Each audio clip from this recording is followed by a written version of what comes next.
Hello बच्चों, मैं हूं आप सभी के टॉपर भैया और स्वागत है हमारे प्यारे से यूट्यूब चैनल टारगेट टॉपर 95 में। आज के इस वीडियो में हम आप सभी को क्लास 11th के केमिस्ट्री का मॉडल सेट नंबर 4 यानी कि चौथा मॉडल सेट लेकर आ चुके हैं, जो हमारे द्वारा बहुत ही मेहनत और एनालिसिस करके आप सबों के लिए एग्जाम के लिए बनाया गया है, ताकि आप लोग एग्जाम में बेहतरीन रिजल्ट ला सकें। हमारे 5 मॉडल सेट से आपके एग्जाम में तकरीबन 32 से 33 क्वेश्चन हूबहू ऑप्शन के साथ मिलने वाले हैं, इसलिए आप इन सभी मॉडल सेट की तैयारी जरूर कर लें। यदि आप अभी तक हमारा मॉडल सेट नंबर 1, 2 और 3 नहीं देखें तो इसी वीडियो के डिस्क्रिप्शन में हमारी वीडियो का लिंक है, आप जरूर देख लें। कहीं नहीं मिल रहा है तो आप हमारे चैनल के प्ले लिस्ट में जाकर हर एक सब्जेक्ट का मॉडल सेट पा सकते हैं, चाहे फिजिक्स हो, केमिस्ट्री हो या फिर बायोलॉजी वगैरह कोई भी सब्जेक्ट का आप तैयारी करना चाहते हैं तो वहाँ आराम से देख सकते हैं। यदि आप चाहते हैं कि हमें इसका PDF भी मिले तो वीडियो के डिस्क्रिप्शन लिंक में, जो डिस्क्रिप्शन में हमारे व्हाट्सअप चैनल और हमारे टेलीग्राम का लिंक है, आप उस दोनों ग्रुप में जुड़ जाइए। वहाँ पर आपको हम इसका PDF भी प्रोवाइड कर देते हैं। बिना समय गवाए हम सीधा वीडियो को स्टार्ट करते हैं। हमारे सामने पहला क्वेश्चन है कि the maximum number of electrons in a subshell for L = 3 है ना। L = 3 यानी एजिमुथल क्वांटम नंबर का वैल्यू कितना दिया है 3, और एजिमुथल क्वांटम नंबर यानी L का वैल्यू 3 बराबर होता है हमारा F सबसेल। कौन सा सबसेल? F subshell. और F सबसेल में सबसे ज्यादा इलेक्ट्रॉन होता है कितना? 14। तो इसका सही आंसर होगा ऑप्शन नंबर डी। ठीक है, आपको पता होगा कि L का वैल्यू जब 0 होता है तो S सबसेल, L का वैल्यू जब 1 होता है तो P सबसेल, और L का वैल्यू जब 2 होता है तो D सबसेल, और L का वैल्यू जब 3 होता है तो होता है F सबसेल, है ना। इसमें S में होता है 2 इलेक्ट्रॉन, P में 6 इलेक्ट्रॉन, इसमें 10 और इसमें 14। तो इसका सही आंसर क्या हो जाएगा? Option number D. समझ में आ रहा है? अगला क्वेश्चन है molecular mass of heavy water is, यानी हैवी वाटर हम लोग बोलते हैं D2O को। यहाँ पे D से होता है ड्यूटेरियम, और ड्यूटेरियम का मास होता है 2। यहाँ पे 2 गो ड्यूटेरियम है तो इसका मास हो गया 4, और ऑक्सीजन का मास आपको पता होगा 16। दोनों को जोड़ेंगे तो इसका मास हो जाएगा कितना? 16 4 20, यानी हैवी वाटर का जो मॉलिक्यूलर मास आएगा वो कितना आ जाएगा हमारा 20, यानी ऑप्शन नंबर सी हमारा क्या होगा? सही। अगला क्वेश्चन आपके सामने देख सकते हैं, कहता है which of the following concentration unit depend on temperature, है ना। कौन जो कंसंट्रेशन यूनिट जो है वो टेम्परेचर पर डिपेंड करेगा? तो इसका सही आंसर होगा मोलैरिटी। मोलैरिटी में वॉल्यूम आता है, जिसमें वॉल्यूम आएगा वही टेम्परेचर पर क्या करेगा? डिपेंड करेगा। तो इसका सही आंसर होगा ऑप्शन नंबर ए। अगला क्वेश्चन आपके सामने कि the value of quantum numbers for 2p orbitals are, यानी ऑर्बिटल्स है हमारा 2p, तो पूछ रहा है कि क्वांटम नंबर का वैल्यू क्या होगा। जो पहले हमारा लिखा रहता है वो होता है n का वैल्यू, और उसके बाद जो लिखा रहता है ये वो हमारा होता है l का वैल्यू। तो n का वैल्यू डायरेक्ट दिख रहा है 2, तो यहाँ पे देखिए 1 वाला तो होगा नहीं, 1 वाला ये भी होगा नहीं, या तो c होगा या फिर d होगा। अब हम लोग देखेंगे p, तो अभी कुछ देर पहले बता चुके हैं कि l का वैल्यू लिखा रहता है, इसके बाद l का वैल्यू कितना है? P है, यहाँ पे उल्टा दे दिया है। अब P का वैल्यू हमको निकालना है, तो अभी बता चुके हैं कि L बराबर 0 मतलब S होता है, और P का वैल्यू होता है 1। कितना होता है? 1, यानी L बराबर हो जाएगा 1, यानी इसका सही आंसर होगा ऑप्शन नंबर सी। समझ में आ रहा है कुछ? चलिए अगला क्वेश्चन आपके सामने, which one of the following will have the largest number of atom. समझना है, बोल रहा है कि इन चारों में से सबसे ज्यादा नंबर ऑफ एटम किसके पास होगा। हम जो टॉपिक बताएंगे, टेक्निक बताएंगे, उससे बनाइएगा, एकदम चुटकी में आंसर आ जाएगा। ठीक है, और एक नंबर ऐसा फिक्स पूछेगा, फिक्स कर लीजिए 100%, हूबहू आ भी सकता है और ऐसा आ सकता है। ठीक है, कैसे निकालेंगे? किसमें ज्यादा नंबर ऑफ एटम है? तो जिसमें ज्यादा मोल होगा, जिसमें ज्यादा मोल होगा उसमें ज्यादा नंबर ऑफ एटम होगा। और मोल निकालने का फॉर्मूला आपको पता है, गिवन मास बटा मोलर मास। इसका गिवन मास दिया है 1 ग्राम, और कैल्शियम का मोलर मास आपको पता होगा कि इसका होता है 40। कितना होता है? 40, यानी 1/40। इसका देखिए गिवन मास है 1 ग्राम, और सोडियम का मोलर मास होता है 23। कितना होता है? 23। ठीक है, लिथियम का गिवन मास है 1, और इसका मोलर मास जो होता है लिथियम का वो होता है 7। कितना होता है? 7। ठीक है, और यहाँ पे देख सकते हैं Cl2 1 ग्राम है, यानी गिवन मास इसका 1 है, और Cl2 है तो इसका मोलर मास, एक क्लोरीन का मोलर मास होता है 35.5, तो 2 का हो जाएगा कितना? 35 दूनी 70, 1 71 हो जाएगा। ठीक, अब हमको देखना है कि ज्यादा मोल किसका है। अब ध्यान देना है, ऊपर का वैल्यू सब सेम है ना, ऊपर का वैल्यू सेम है, यानी 1 रुपया और 40 कोई को बांटना है, 1 रुपीज़ 23 कोई को बांटना है, 1 रुपीज़ 7 कोई को बांटना है, और 1 रुपीज़ 71 कोई को बांटना है। तो सबसे ज्यादा हिस्सा किसको होगा? जिसमें कम आदमी को बांटना रहेगा ना, यानी इसका सबसे ज्यादा मोल आएगा किसका? 1 ग्राम लिथियम का, और ज्यादा इसका मोल आ रहा है तो ज्यादा नंबर ऑफ एटम भी किसी में होगा? 1 ग्राम लिथियम में। ये तरीका से बताइएगा, तब आपका जल्दी आंसर आएगा। वैसे पूरी सोल्यूशन करने लगिएगा तो आपका सारा टाइम चला जाएगा किसमें? इसी में चला जाएगा, है ना। तो इसका सही आंसर होगा ऑप्शन नंबर सी। कोई दिक्कत? चलिए अगला क्वेश्चन हमारे सामने कि Fe is D block element, P block, S block या फिर नन ऑफ दिस। तो कैसे पता करेंगे कि हमारा Fe जो है वो किस ब्लॉक का है? तो आपको इसका एटॉमिक नंबर पता होना चाहिए, और इसका एटॉमिक नंबर होता है 26। कितना होता है? 26। आयरन का 26 ना होता है। अब क्या करेंगे हम लोग? इलेक्ट्रॉनिक कॉन्फ़िगरेशन करेंगे। 1s2 2s है ना, 2s2, फिर 2s के बाद होता है 2p6, फिर होता है 3s2, फिर होगा हमारा 3p6, फिर इसके बाद नंबर आता है किसका, इसके बाद नंबर आता है 4s का, फिर नंबर आता है 3D का। ठीक है, अब ध्यान देना है, हम लोग देख लेंगे कितना भरे, 6 2 8 और 6 14 2 16 2 18, 18 हम लोग भर चुके हैं। कितना भर चुके हैं, 18। हमको भरना कितना, 6। तो 18 2 20, 20 अब बच गया कितना, 6। तो यहाँ पे भरेंगे 6 26। समझ में आ रहा है कुछ। अब हमको पूछ रहा है किस ब्लॉक का है, तो हम लोग देखेंगे सबसे बड़ा नंबर कौन सा है, इसमें 4 नंबर है। कि कौन सा है, 4 नंबर हमारा है। कौन सा नंबर है, 4 नंबर जो है हमारा सबसे बड़ा है।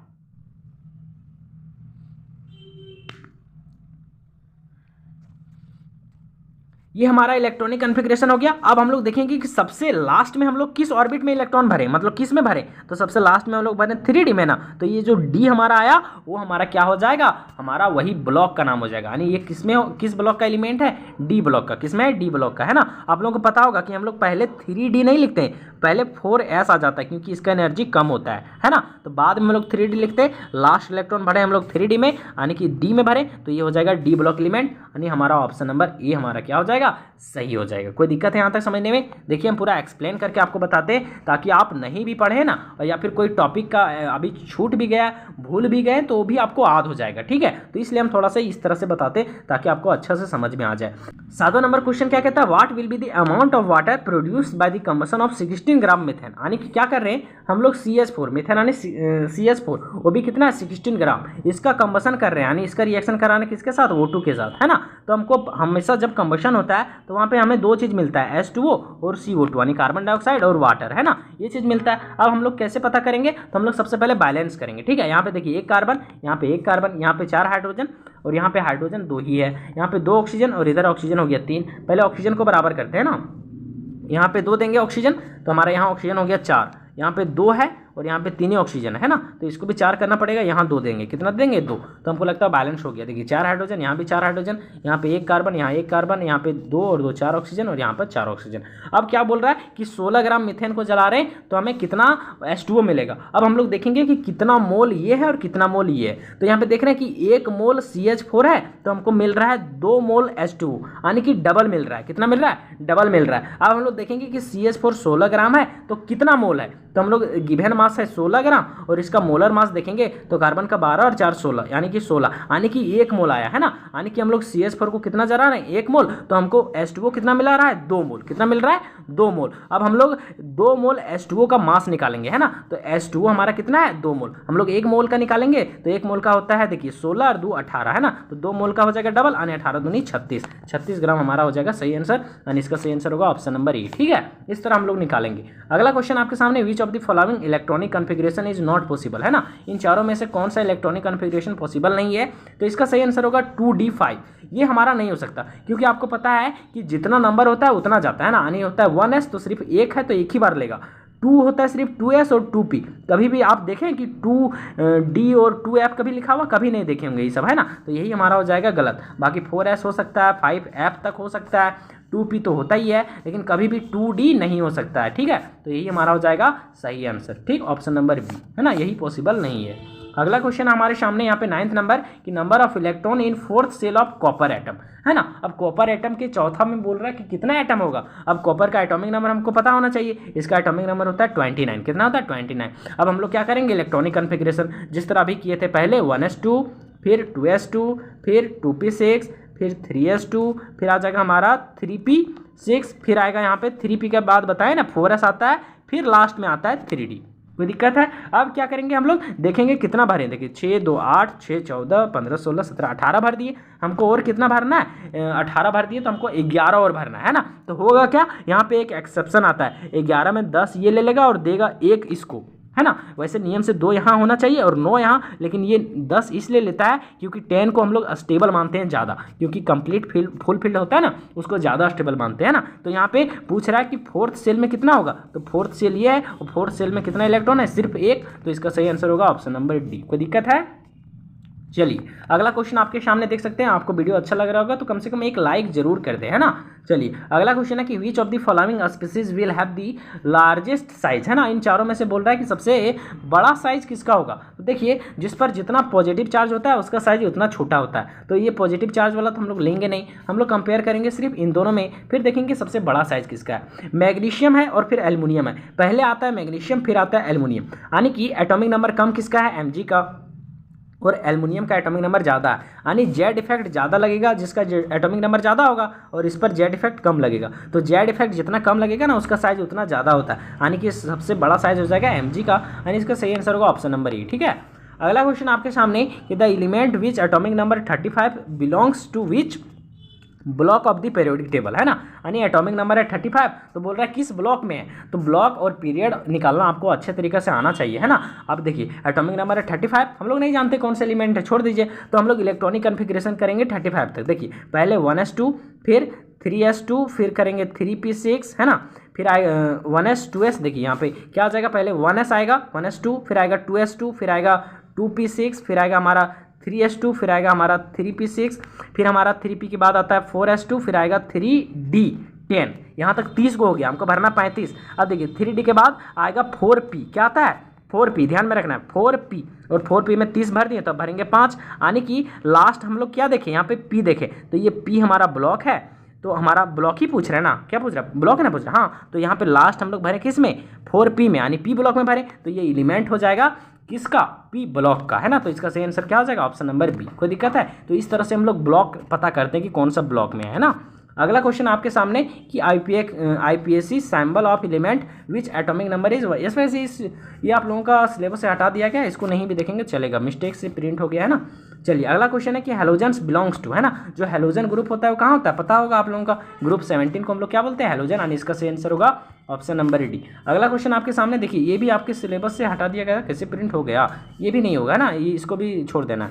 अगला क्वेश्चन आपके सामने यहाँ पे देख सकते हैं, क्या कहता है अगला क्वेश्चन 50 नंबर, कहता है कि which of the following which is the most abundant element in the universe, यानी कि यूनिवर्स यानी पूरे ब्रह्मांड में सबसे अबेंडेंट एलिमेंट, अबेंडेंट यानी होता है सबसे ज़्यादा मात्रा में कौन पाया जाता है, ऑक्सीजन होता है, सिलिकॉन होता है, आयरन होता है कि हाइड्रोजन होता है। तो सबसे ज़्यादा मात्रा में पूछ रहा है पूरे यूनिवर्स में, देख लीजिए पूरा यूनिवर्स का बात किया, तो यूनिवर्स का जब बात करेगा तो सही आंसर हो जाएगा हमारा हाइड्रोजन। क्या हो जाएगा, हाइड्रोजन। सबसे ज़्यादा हाइड्रोजन कहाँ पाया जाता है, मतलब सबसे ज़्यादा यूनिवर्स में क्या पाया जाता है, हाइड्रोजन गैस। तो इसका सही आंसर क्या होगा, ऑप्शन नंबर डी।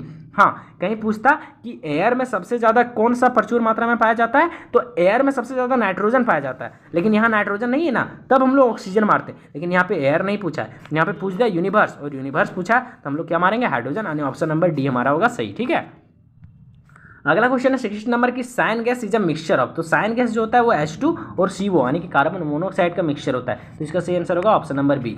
अगला क्वेश्चन आपके सामने देखिए, how many hydrogen bonded water molecule are present in CuSO4 5H2, यानी कि देख सकते हैं यहाँ पे कैल्शियम सल्फेट, इसको बोलते हैं 5H2, ठीक है। तो कैल्शियम सल्फेट 5H2 में यानी 5 वाटर में जो वाटर मॉलिक्यूल जो हाइड्रोजन बॉन्ड बनाता है ना, किसके साथ, इस मॉलिक्यूल में वो क्या गो हाइड्रोजन बॉन्ड बनाएगा, है ना। कहने का मतलब कि यहाँ पे 5 गो H2O है ना, तो 5 गो H2O CuSO4 के साथ जो हाइड्रोजन बॉन्ड बनाएगा वो क्या गो H2O बॉन्ड बनाएगा, तो इसमें से 5 H2O में से सिर्फ एक H2O जो होता है वो हाइड्रोजन बॉन्ड बनाएगा, बाकी 4 H2O जो होता है ना वो कोऑर्डिनेट बॉन्ड बनाता है। तो यहाँ पे पूछ रहा है सिर्फ हाइड्रोजन बॉन्ड ना, तो इसका सही आंसर हो जाएगा एक, है ना, ऑप्शन नंबर ए हमारा सही होगा।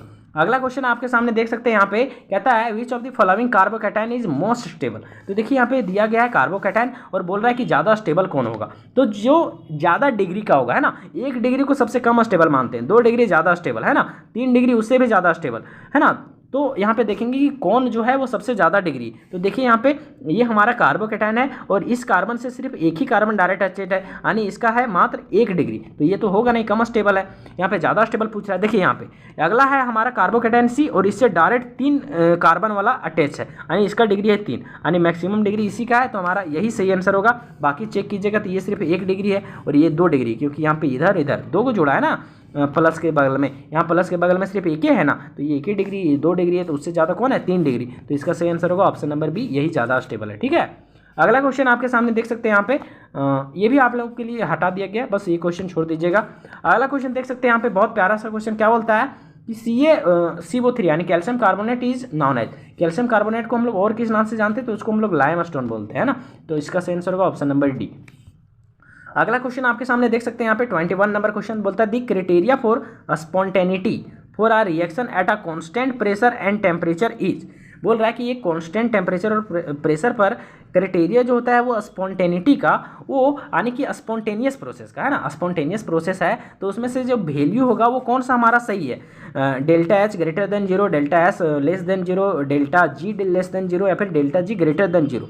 तो कहीं क्राइटेरिया होता है स्पॉन्टेनिटी का, वो भी कांस्टेंट टेम्परेचर और प्रेशर पर, तो इसका सही आंसर हो जाएगा delta G less than zero, यानी डेल्टा जी हमारा नेगेटिव होगा। डेल्टा जी कहने का मतलब क्या है कि change in gives free energy है ना, तो इसका सही आंसर होगा ऑप्शन नंबर सी। ठीक है, अगला क्वेश्चन आपके सामने देख सकते हैं, बहुत प्यारा सा क्वेश्चन, बहुत इंपॉर्टेंट क्वेश्चन, हम पिछले मॉडल सेट में भी ये क्वेश्चन आपसे करा चुके हैं। कहता क्या है कि H is equal to U plus P भी में, यहाँ पे इंग्लिश हम लोग देखते हैं ना, in the reaction H is equal to U plus P B, U represents, कहने का मतलब एक रिएक्शन है, ये वाला जो इक्वेशन है उसमें से जो U हमारा यूज किए हैं यहाँ पे देख सकते हैं वो क्या दिखाता है, तो U आनी होता है इंटरनल एनर्जी, क्या होता है इंटरनल एनर्जी, तो इसका सही आंसर होगा ऑप्शन नंबर डी। ठीक है, अगला क्वेश्चन आपके सामने 23 नंबर क्वेश्चन क्या कहता है, कहता है CaCO3 यानी कैल्शियम कार्बोनेट यहाँ सॉलिड है, ये एक रिएक्शन बना रहा है जिसमें टूट के CaO और CO2, ठीक है, तो बोल रहा है कि हमको इसका इक्विलिब्रियम कांस्टेंट क्या होगा, Kc का वैल्यू पूछ रहा है। तो Kc का वैल्यू क्या होता है, हम लोग लिखते हैं ऊपर प्रोडक्ट का कंसंट्रेशन और नीचे रिएक्टेंट का कंसंट्रेशन, तो यहाँ पे हम लोग इसका कंसंट्रेशन लेंगे और यहाँ नीचे हम लोग इसका कंसंट्रेशन लेंगे, लेकिन हम लोग सॉलिड का जो होता है ना कंसंट्रेशन यानी एक्टिव मास, उसका वैल्यू 1 होता है, तो हम लोग कभी भी सॉलिड को नहीं लेते, तो सिर्फ गैस को लेंगे, तो इसका वैल्यू हो जाएगा कितना, तो सिर्फ हो जाएगा CO2 है ना, यानी हम लोग Kc बराबर हो जाएगा CO2, यानी ऑप्शन नंबर डी हमारा हो जाएगा सही, बाकी क्या हो जाएगा ये सब गलत है। ठीक है, यानी इसका सही आंसर होगा ऑप्शन नंबर डी। कोई दिक्कत? चलिए अगला क्वेश्चन क्या है देख सकते हैं यहाँ पे 24 नंबर क्वेश्चन बोलता है the conjugate acid of H2O will be, है ना, यानी H2O का कॉन्जुगेट एसिड, तो हम आप लोगों को पिछले मॉडल सेट में सिखाए थे कि कॉन्जुगेट एसिड पूछेगा तो समझेंगे ये हमारा बेस है, क्या है हमारा बेस, और बेस का नेचर क्या होता है बताइए, हाइड्रोजन को डोनेट करना कि हाइड्रोजन को एक्सेप्ट करना, तो बेस का जो नेचर होता है वो होता है हाइड्रोजन को एक्सेप्ट करना, है ना, तो बेस का नेचर होता है हाइड्रोजन को एक्सेप्ट करना, और हाइड्रोजन एक ऐड होगा तो H2O से बन जाएगा क्या H3O प्लस, यानी इसका सही आंसर क्या हो जाएगा ऑप्शन नंबर सी। 24 का सही आंसर क्या होगा ऑप्शन नंबर सी, ध्यान में रखना है। ठीक है, एक क्वेश्चन फिक्स है इससे। चलिए अगला क्वेश्चन है कि assuming complete dissociation calculate pH of 0.001 molarity HCl solution, है ना, क्या बोल रहा है कि ये कंप्लीट डिसोसिएशन हो जा रहा है किसका, इतना मोलैरिटी HCl का, तो बोल रहा है कि इसका pH क्या होगा, हम आपको सिखाएं। pH का फॉर्मूला होता है minus log concentration of H plus, है ना। अब ध्यान देना है कि HCl से हम लोग H प्लस का कंसंट्रेशन निकालेंगे, देखिए HCl है, ये टूटेगा तो बनाएगा H प्लस और बनाएगा Cl माइनस, ठीक है। अब ध्यान देना है हमको H प्लस का कंसंट्रेशन दिया है 0.00 और 3 जीरो, है ना, 0001, इसको हम लोग बदलेंगे 10 के पावर में और इधर उल्टा जाएंगे तो हम लोग पावर माइनस देते हैं, कितना डिजिट है 1 2 3 4, तो इसका वैल्यू होगा 10 पावर -4, तो 10 पावर -4 कहीं HCl है तो ये बना रहा है, देखिए ये भी 1 मोल, तो इसका भी कंसंट्रेशन H प्लस का कितना होगा 10 पावर -4, यानी कि यहाँ पे हम लोग क्या करेंगे, हम लोग pH बराबर H प्लस का कंसंट्रेशन जो लेंगे माइनस लॉग में, और वो भी कितना लेंगे तो 10 पावर -4। आपको पता है कि लॉग में क्या होता है, पावर सामने से गुना होता है, तो -4 गुने माइनस तो क्या हो जाएगा +4, और log 10 का वैल्यू होता है 1, तो +4 गुने 1 तो 4 ही ना आएगा, यानी pH वैल्यू कितना हो गया 4, तो इसका सही आंसर क्या होगा ऑप्शन नंबर डी हमारा हो जाएगा। कोई दिक्कत है समझने में? चलिए अगला क्वेश्चन आपके सामने देख सकते हैं 26 नंबर क्वेश्चन क्या बोलता है, हम लोग इंग्लिश वाला पढ़ते हैं ना। अगला क्वेश्चन 26 की describe the effect of addition of H2O in the equilibrium of the reaction, क्या बोल रहा है कि हम लोग इस रिएक्शन में H2 को क्या कर रहे हैं, ऐड कर रहे हैं, है ना, यानी कि हम लोग रिएक्टेंट बढ़ा रहे हैं, ऐड करना मतलब वही ना होता है, तो बोल रहा है कि इक्विलिब्रियम पर क्या इफेक्ट पड़ेगा, तो देखिए जब भी हम लोग रिएक्टेंट का कंसंट्रेशन बढ़ाएंगे, क्या करेंगे बढ़ाएंगे, तो इक्विलिब्रियम डिस्टर्ब हो जाएगा, और इक्विलिब्रियम डिस्टर्ब होगा तो वो चाहेगा फिर से हम इक्विलिब्रियम में आए, तो इधर का वैल्यू बढ़ रहा है तो बोलेगा ऐसा करो तुम हमसे थोड़ा सा ले लो और तुम भी अपना वैल्यू जो हमारे बराबर कर लो, तब ना इक्विलिब्रियम होंगे, यानी जो रिएक्शन जो होगा वो फॉरवर्ड शिफ्ट हो जाएगा, यानी इसको हम लोग आगे जाएगा तो बोलते हैं इसको फॉरवर्ड, है ना, यानी रिएक्शन जो होगा वो फॉरवर्ड डायरेक्शन में शिफ्ट हो जाएगा, फॉरवर्ड डायरेक्शन या फिर प्रोडक्ट की ओर, बात तो सेम है ना, तो हमारा ऑप्शन नंबर सी सही होगा, यानी reaction will be produced in the direction of product, यानी प्रोडक्ट के डायरेक्शन में रिएक्शन आगे बढ़ जाएगा, और ये जैक 2024 में पूछा गया क्वेश्चन है, बहुत इंपॉर्टेंट क्वेश्चन, इसलिए इसको देख लेना, है ना, तो इसका सही आंसर होगा ऑप्शन नंबर सी। कोई दिक्कत?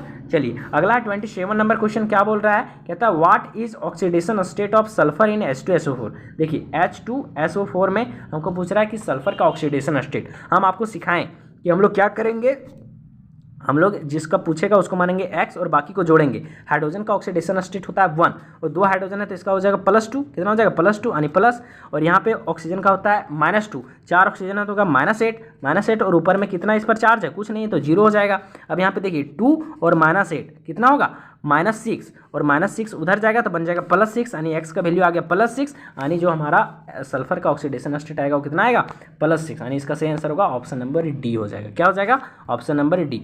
अगला क्वेश्चन आपके सामने 28 नंबर कहता है following species does not show disproportionation tendency, है ना, इन चारों में से कौन जो है वो डिसप्रोपोर्शनेशन टेंडेंसी शो नहीं करेगा, है ना, तो इसका जो सही आंसर हो जाएगा 28 का वो जाएगा ClO4-, तो इसका सही आंसर होगा ऑप्शन नंबर डी हो जाएगा। कोई दिक्कत है। अगला क्वेश्चन है कि CH3CCl4 का आईपीएसी नेमिंग क्या होगा। देखिए इसको आराम से तोड़ के लिखेंगे तो यहाँ पे क्या है CH3 3 बार है और वो भी कहाँ है कार्बन के बगल में, तो यहाँ पे कार्बन ऐसे होगा और तीनों CH3 इसी के चारों ओर जाएगा, है ना, यहाँ पे CH3 और यहाँ पे CH3 और उसके बाद यूज है यहाँ पे Cl। अब इसका नाम आसान है, लॉन्ग हम लोग पहले लेंगे कार्बन का चेन तो सबसे बड़ा चेन यही वाला है, 1 कार्बन 2 कार्बन 3 कार्बन।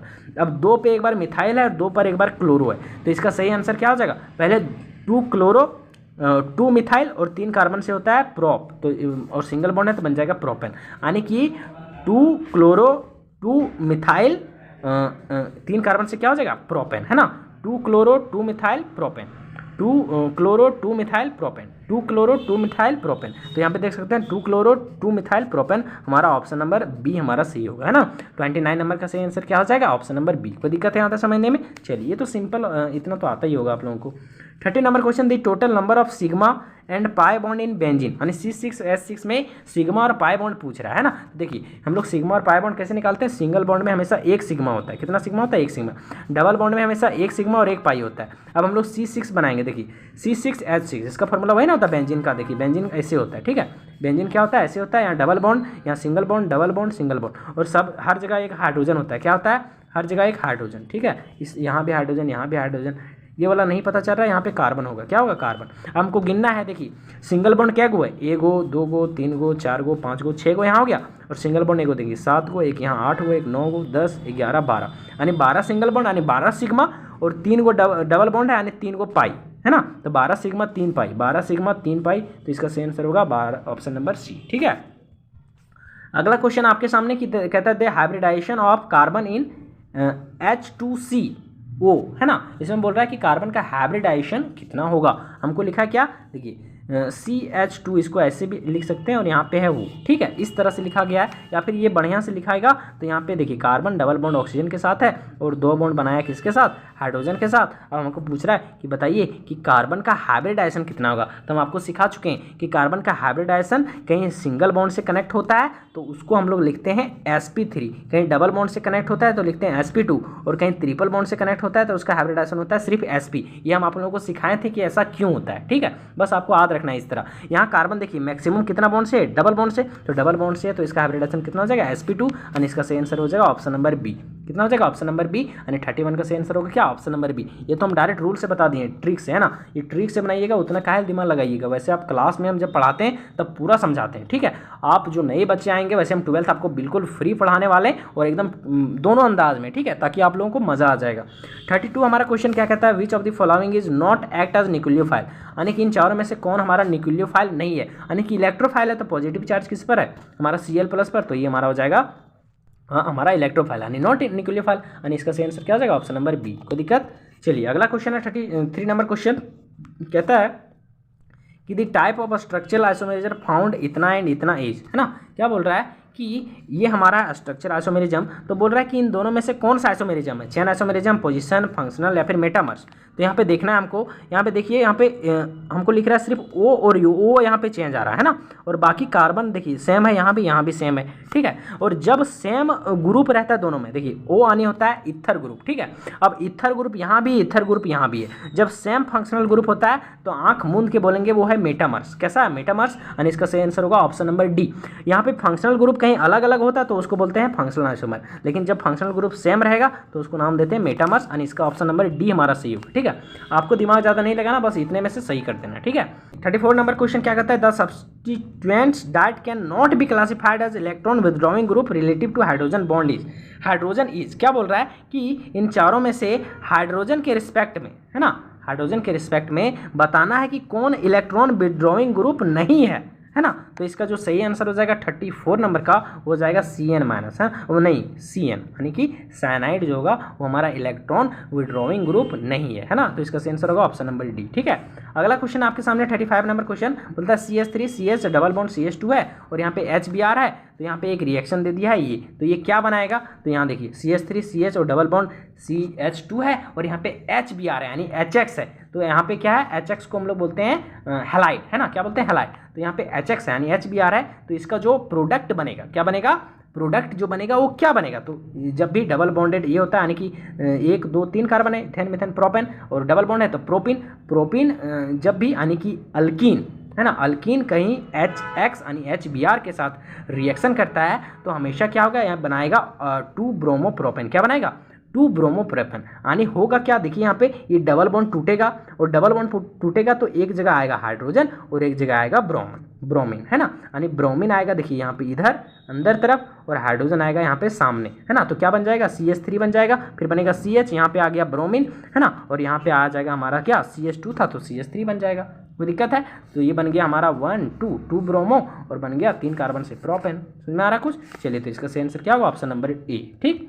चलिए अगला क्वेश्चन आपके सामने 36 नंबर क्वेश्चन क्या बोलता है, the addition of water in ethyne is the presence of क्या लिखा है मर्क्यूरिक सल्फेट, है ना, and dilute sulphuric acid at इतना, क्या बोल रहा है कि हम लोग एडिशन कर रहे हैं किसका, वाटर का, किस में, तो इथाइन में, किसके प्रेजेंस में, तो हम लोग सल्फेट और डाइल्यूट सल्फ्यूरिक एसिड के प्रेजेंस में हम लोग मिला रहे हैं, तब जो प्रोडक्ट बनेगा वो हमारा क्या बनेगा, तो हमारा जो प्रोडक्ट बनेगा वो बनेगा CH3CHO, ठीक है, ये बनेगा, ठीक, कोई दिक्कत है, एल्डिहाइड बनेगा, ऑप्शन नंबर बी हमारा सही होगा। अगला क्वेश्चन देख सकते हैं आपका 37, the necessary condition for any system to be aromatic, aromatic का कंडीशन हो जाएगा ऑल ऑफ दिस, प्लेनरी भी होना चाहिए, हक्कल रूल भी होना चाहिए और complete delocalisation of pi electron in a ring भी होना चाहिए, ऑप्शन नंबर डी हमारा सही होगा, ठीक है। अगला क्वेश्चन 38 नंबर क्वेश्चन क्या बोलता है, देख सकते हैं CH3Cl एंड 2Na और ClCH3 ड्राई ईथर के प्रेजेंस में हम लोग रिएक्शन कर रहे हैं, तो बन रहा है CH3 और 2NaCl, तो बोलता है this reaction is known as, हम लोग इस रिएक्शन को किस नाम से जानते हैं, तो आपको पता है कि ड्राई ईथर के प्रेजेंस में कोई भी रिएक्शन होता है तो उस रिएक्शन को हम लोग जानते हैं ऊर्ज रिएक्शन से, है ना, हम मॉडल स्टेट नंबर 1 में भी ये बताए थे कि कोई भी रिएक्शन ड्राई ईथर के प्रेजेंस में होगा तो आंख मूंद के मारो ऊर्ज रिएक्शन, क्या मारो Wurtz reaction, option number D हमारा क्या होगा, सही होगा, है ना। अगला क्वेश्चन है 39 नंबर क्वेश्चन क्या बोलता है, which of the following is not example of electron displacement effect in covalent bond, है ना, तो इन चारों में से कौन जो है वो electron displacement effect in covalent bond का एग्जाम्पल नहीं है, तो 39 का सही आंसर हो जाएगा हमारा डिस्टिलेशन, है ना, ऑप्शन नंबर डी हमारा होगा सही, ठीक। चलिए 40 नंबर क्वेश्चन कहता है कि the dehydration of ethanol in the presence of concentrated H2SO4, क्या बोल रहा है कि हम लोग इथेनॉल का यानी अल्कोहल का हम लोग डिहाइड्रेशन कर रहे हैं, देखो डिहाइड्रेशन मतलब होता है कि हाइड्रोजन को बाहर निकाल रहे हैं यानी H2O को, वाटर को हम लोग बाहर निकाल रहे हैं, इसी को बोलते हैं हम लोग डिहाइड्रेशन, क्या बोलते हैं डिहाइड्रेशन। अब इससे हम लोग वाटर बाहर निकालेंगे, देखिए है हमारा CH3 फिर हमारा है CH2 और फिर है OH, वाटर बाहर निकालेंगे यानी 2 H2 और 1 O बाहर निकालेंगे, देखिए हम लोग क्या करते हैं, 1 H2 यहाँ से लेंगे तो यहाँ बचेगा सिर्फ CH2, क्या बचेगा सिर्फ CH2, कोई दिक्कत है, अब एक H यहाँ से बाहर करेंगे तो H2 बाहर हो गया और 1 ऑक्सीजन इसको बाहर करेंगे, खत्म हो गया यानी CH2 और फिर बचा सिर्फ CH2, कोई दिक्कत है, और जब 2 CH2 है तो डबल बॉन्ड यहाँ पे आ जाएगा, तो हमारा कुल मिला के बनेगा C2 और 2H, मतलब 2H और फिर 2H 4H हो गया यानी C2H4 बन गया, है ना, तो इसका सही आंसर होगा ऑप्शन नंबर ए हमारा सही होगा, ठीक। मॉडल स्टेट कैसा लगा कमेंट में जरूर बताएं, बाकी वेट कीजिए मॉडल स्टेट नंबर 5 का, अपनी तैयारी बेहतरीन बनाइए।